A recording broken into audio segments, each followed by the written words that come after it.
Hi friends, welcome to my channel. ఈరోజు మనము chicken curry ఎలా ప్రిపేర్ చేసుకోవాలో చూసేద్దామండి.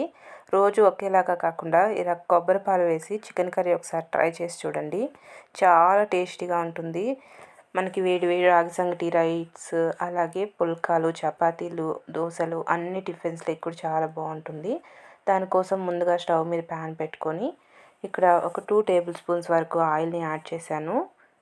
ఈ ఆయిల్ హీట్ ఎక్కిన తర్వాత ఆవాలు ఒక 1/2 టేబుల్ స్పూన్ యాడ్ చేసుకోండి. ఇవి కాస్త చిటపటలాడిన తర్వాత సన్నగా కట్ చేసుకున్నటువంటి ఆనియన్స్, అలాగే కరివేపాకు రెమ్మలు కూడా యాడ్ చేసేసుకుందాం. ఈ విధంగా ఆనియన్స్, కరివేపాకు రెమ్మలు కూడా యాడ్ చేసి ఇదంతా కూడా చక్కగా ఫ్రై అయ్యేంత వరకు ఫ్రై చేసేసుకోవాలి. ఇక్కడ నేను 1 కిలో చికెన్ తీసుకొని శుభ్రంగా వాటర్తో క్లీన్ చేశానండి. సాల్ట్ వాటర్తో ఒక 2-3 సార్లు. నేను బర్నింగ్ తీసుకున్నాను. మీరు వితౌట్ స్కిన్ అయినా కూడా తీసుకొని ఇలాగే ప్రిపేర్ చేసుకోండి. ఈ విధంగా ఈ చికెన్ అంతా కూడా యాడ్ చేసి ఇదంతా కూడా చక్కగా కలిసేటట్టు ఒకసారి బాగా కలిపేసుకోవాలి. ఇలా కలిపేసుకొని ఇందులోకి రుచికి సరిపడా సాల్ట్ కూడా యాడ్ చేసేసుకుందాం. అలాగే పసుపు కూడా ఒక 1/2 టేబుల్ స్పూన్ అంతా యాడ్ చేసేసుకోవాలి.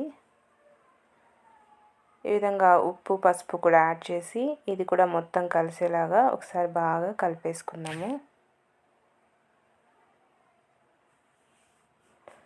ఈ విధంగా ఇదంతా కూడా మొత్తం కలిసేలాగా కలిపేసుకొని ఈ చికెన్లో నుండి వాటర్ అనేది రిలీజ్ అయ్యి మనకి ఆయిల్ అంతా కూడా సపరేట్ అవుతూ వస్తుంది. అప్పటి వరకు వీటిని మనం ఇలాగే ఫ్రై చేసుకోవాలి. ఈ చికెన్లో ఆటోమేటిక్గా వాటర్ అంతా కూడా రిలీజ్ అవుతూ ఉంటుంది. ఇలా తిప్పుతూ మీడియం ఫ్లేమ్లో పెట్టుకొని బాగా ఫ్రై చేసుకుందాం. ఇక్కడ చూసారా, చికెన్లో వాటర్ అంతా కూడా మనకి రిలీజ్ అయింది కదా. ఈ వాటర్ అంతా కూడా ఇంకిపోయి మనకి ఆయిల్ అనేది పైకి తేలుతూ వచ్చేంత వరకు ఇలానే తిప్పుకుంటూ ఫ్రై చేసుకోవాలి. ఒకేసారి హై ఫ్లేమ్లో పెట్టేయద్దు. హై ఫ్లేమ్లో పెడితే కిందంతా మాడిపోయి ముక్కలు అస్సలు వేగవు మనకి. ఈ విధంగా ఫ్రై అవుతూ ఉన్నప్పుడు ఇందులోకి సన్నగా కట్ చేసుకున్నటువంటి ఒక 2 మీడియం సైజ్ టమోటాలు యాడ్ చేసేసుకుందాము. ఈ టమోటా ముక్కలన్నీ కూడా సాఫ్ట్గా అయ్యేంత వరకు ఇలా తిప్పుకుంటూ బాగా మగ్గనిచ్చుకోవాలి. ఈ చికెన్తో పాటు ఈ టమోటా ముక్కలు కూడా మెత్తగా ఉడికిపోవాలి. మధ్య మధ్యలో ఇలా తిప్పుకుంటూ కింద అనేది మాడనివ్వకుండా ముక్కలంతా కూడా సాఫ్ట్గా అయ్యేంత వరకు ఫ్రై చేసేసుకుందాము. ఇక్కడ చూసారా, మనకి టమోటా ముక్కలంతా కూడా సాఫ్ట్గా అయిపోయాయి కదా. ఇక నేను అల్లం వెల్లుల్లి అలాగే పచ్చిమిర్చి పేస్ట్ మిక్సీకి పట్టుకున్నానండి. ముందుగానే నేను ఇక్కడ ఈ అల్లం వెల్లుల్లి పచ్చిమిర్చి పేస్ట్ని కూడా యాడ్ చేసి ఇదంతా పచ్చివాసన పోయేంత వరకు వేగనిచ్చుకోవాలి. పచ్చిమిర్చి యాడ్ చేయడం వల్ల మనకి మంచి ఫ్లేవర్ అనేది వస్తుంది. పచ్చిమిర్చి ఇష్టం లేని వాళ్ళు స్కిప్ చేసి అల్లం వెల్లుల్లి పేస్ట్ మాత్రమే యాడ్ చేసుకోండి. కానీ ఈ కర్రీలో పచ్చిమిర్చి కొద్దిగా పడితే ఆ ఫ్లేవర్ అనేది చాలా బాగుంటుంది. ఈ విధంగా మసాలా అంతా కూడా ఫ్రై అయ్యి ఇలా ఆయిల్ పైకి తేలుతూ ఉంది కదా. ఇప్పటి వరకు ఇలా బాగా ఫ్రై చేసుకుందాము.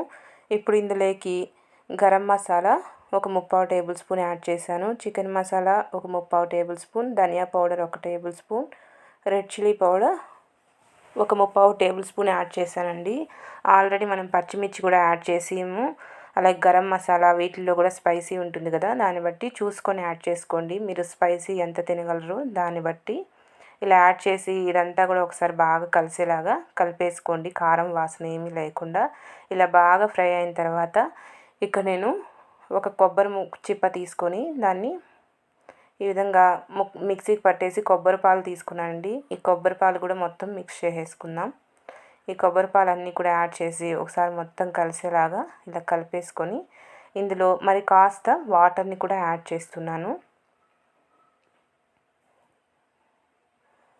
ఈ విధంగా వాటర్ని కూడా కొద్దిగా యాడ్ చేసి ఇదంతా కూడా ఒకసారి బాగా కలిసేలాగా కలిపేసుకోవాలి. టేస్ట్ అయితే చాలా బాగా వస్తుందండి ఈ కొబ్బరి పాలు పోయడం వల్ల. మనకి బటర్ చికెన్ కంటే కూడా టేస్టీగా అనిపిస్తుంది. ఇలా మధ్య మధ్యలో ఇలా తిప్పుకుంటూ ఒక 15 నిమిషాల పాటు గ్రేవీ అంతా దగ్గర పడి ముక్కలంతా బాగా ఉడికేంతసేపు మధ్య మధ్యలో తిప్పుకుంటూ బాగా కుక్ చేసుకుంటే మనకి ఎంతో టేస్టీగా ఈ కొబ్బరి పాలతో చికెన్ అనేది రెడీ అయిపోతుంది. మధ్య మధ్యలో ఒకసారి ఇలా కలుపుకోండి, కింద అడుగంటకుండా ఉంటుంది. ముక్కలు కూడా సాఫ్ట్గా కుక్ అయ్యేంత వరకు కుక్ చేసుకోవాలి. టేస్ట్ విషయానికి వస్తే అస్సలు తగ్గదు, అంత టేస్టీగా ఉంటుంది. చూసారు కదా, ఈ విధంగా గ్రేవీ అంతా దగ్గర పడి బాగా కుక్ అయింది. ఇంతే అండి, స్టవ్ ఆపేసుకొని వేడి వేడిగా సర్వ్ చేసుకుంటే ఎంతో టేస్టీగా చికెన్ రెడీ అయిపోతుంది. ఫైనల్గా ఒక పిడికెడు కొత్తిమీరని ఈ విధంగా చిన్న చిన్న ముక్కలుగా కట్ చేసి యాడ్ చేసి ఇదంతా కూడా ఒకసారి మిక్స్ చేసి వేడి వేడిగా రైస్, అలాగే రాగి సంగటి, చపాతీ, పుల్కా అన్నిటిలోకి, బటర్ నాన్లోకి అన్నిటిలోకి కూడా చాలా బాగుంటుంది. మీరు కూడా తప్పకుండా ట్రై చేయండి. ట్రై చేసి నా వీడియో కనుక నచ్చితే నా ఛానల్ని తప్పకుండా సబ్స్క్రైబ్ చేసుకోవడం మాత్రం మర్చిపోకండి. Okay friends, bye.